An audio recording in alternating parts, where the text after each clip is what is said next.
മനുഷ്യരെക്കാൾ കൂടുതൽ കാലം ജീവിക്കുകയും ജീവിതത്തിൽ ഒരേ ഒരു പങ്കാളിയെ മാത്രം സ്നേഹിക്കുകയും ചെയ്യുന്ന ഒരു വിചിത്ര ജീവിയെക്കുറിച്ച് നിങ്ങൾ കേട്ടിട്ടുണ്ടോ? ഒരുപക്ഷെ മനുഷ്യരെക്കാൾ വലിയ മാതൃകയാണ് ഇവരുടെ കുടുംബജീവിതം. തത്തകളുടെ ലോകത്തെ മഹാരാജാക്കന്മാരായ മക്കാവുകളെ കുറിച്ചാണ് ഞാൻ പറയുന്നത്. പുറമേ നിന്ന് നോക്കിയാൽ ആരാണ് ആൺപക്ഷി ആരാണ് പെൺപക്ഷി എന്ന് തിരിച്ചറിയാൻ പോലും ആകാത്ത വിധം ഒരേ രൂപമുള്ള ഈ പക്ഷികൾ പ്രണയത്തിന്റെ കാര്യത്തിൽ നമ്മളെ ഞെട്ടിക്കും. തന്റെ പങ്കാളി മരിച്ചുപോയാൽ പോലും അടുത്തൊരു പങ്കാളിയെ കണ്ടെത്താതെ ബാക്കി ജീവിതം മുഴുവൻ ഒരൊറ്റ പക്ഷിയായി ജീവിച്ചു തീർക്കുന്ന ഇവരുടെ ആയുസ് എത്രയാണെന്ന് നിങ്ങൾക്ക് ഊഹിക്കാൻ പറ്റുമോ?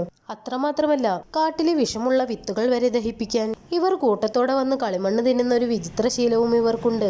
എന്നാൽ ഇതിനെല്ലാം പുറമേ ജനിച്ചു വീഴുന്ന ഇവരുടെ കുഞ്ഞുങ്ങളുടെ രൂപം കണ്ടാൽ നിങ്ങൾ ഒരിക്കലും അതൊരു തത്തക്കുഞ്ഞാണെന്ന് പറയില്ല. മക്കാവുകളുടെ ഈ വിചിത്രമായ മണ്ണുതീറ്റ ശീലത്തിന് പിന്നിലെ രഹസ്യവും ഇവരുടെ കുഞ്ഞുങ്ങളുടെ ആരും കാണാത്ത രൂപവും എല്ലാം മുഴുവൻ കഥയും അടങ്ങിയിട്ടുള്ള വീഡിയോ നമ്മുടെ ചാനലിൽ വന്നിട്ടുണ്ട് കേട്ടോ. മുഴുവൻ വീഡിയോയും കാണുന്നതിന് വേണ്ടി ഈ വീഡിയോയ്ക്ക് താഴെയുള്ള പ്ലേ ബട്ടണിൽ ക്ലിക്ക് ചെയ്താൽ മാത്രം മതി. വീഡിയോ ഇഷ്ടപ്പെട്ടാൽ ലൈക്ക് ചെയ്യാനും ചാനൽ സബ്സ്ക്രൈബ് ചെയ്യാനും മറക്കല്ലേ.